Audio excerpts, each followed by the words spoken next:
All right. Hey, sports fans, we're here with Coach Brett Campbell. And, Coach, we couldn't be any more proud of your team this year.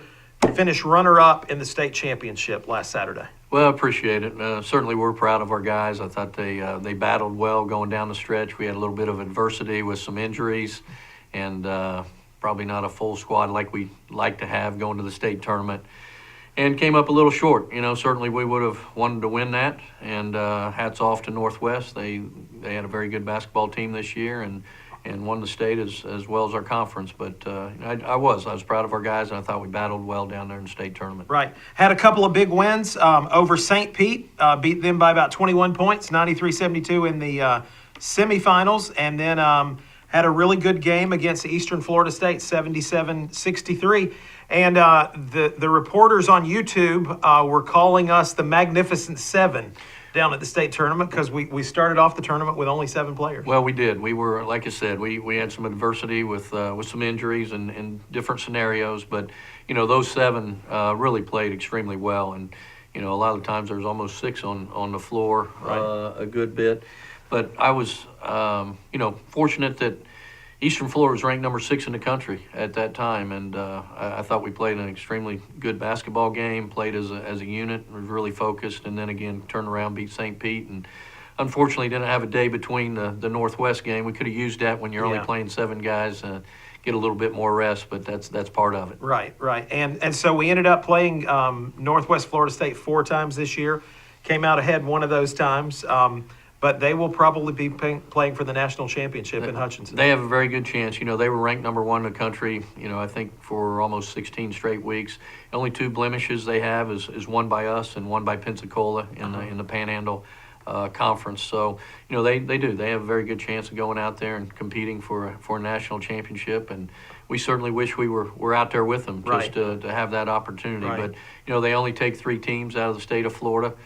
Eastern Florida and Florida Southwestern both got that opportunity to go. So, Coach, the hometown folks are a little sad, a little jealous, feel like we were miffed a little bit that we didn't get a berth. But tell us about that. How does a team that we beat in the state tournament get a berth to the national tournament over us? Well, we obviously a little frustrated ourselves, won 5 out of our last 6. But, they look at probably more of total losses than anything else. And, Eastern Florida and Florida Southwestern, neither one of those play in the Panhandle. Right. So they're certainly probably going to have better records when it's all said and done. We actually had the number 1 strength of schedule in the country in junior college and the number 13 Massey rating, which, tells you're in the top echelon of junior college basketball. Right. But, when the selection committee sat down, really what they probably based it on more than anything was just total number of losses. Record, and, Eastern Florida had 3, Florida Southwestern only had 2. And unfortunately, 5 of ours came in the Panhandle and 3 of them against Northwest Florida. Right. Okay. Coach, a couple of our guys really played well in the state tournament. Shamarcus Kennedy, in the first game of the tournament, had 9 blocks in one night, had 16 rebounds and 14 points. Pretty close to a state record. Well, it was. I think 10 blocks was the record. But to have those kind of numbers, 14 points, 16 rebounds, and 9 blocks, he might have had more when you really go back and look at it. Right. But that's what it was statted out at, and played extremely well. Again, he was a guy that took advantage of an opportunity at the state tournament. But I thought all our guys played very well down there. Brandon Mahan obviously had a very good game. Really, first 2 games extremely well. When you talk about the only 7 guys playing, I was really proud of what they did and the numbers they put up. Now let's talk about.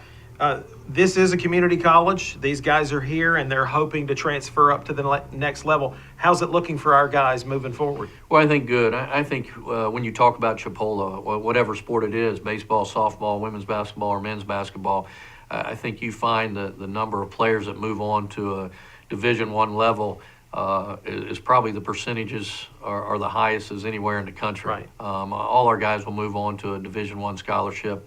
And that's kind of the beauty of Chipola. We create opportunities, kind of a foundation for them to move on and have a career later on as a student athlete in their future. Fantastic.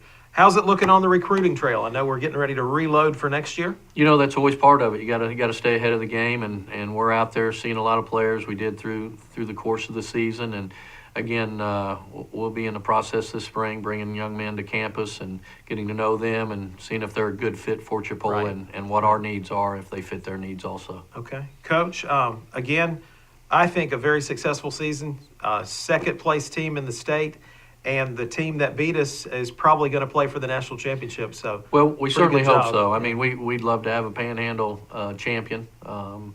Always, I think that represents our conference very well. Right. And as we always talk, best conference in the country, Panhandle Yeah, Conference. absolutely. All right. Thanks, Coach. Thank you, Brian.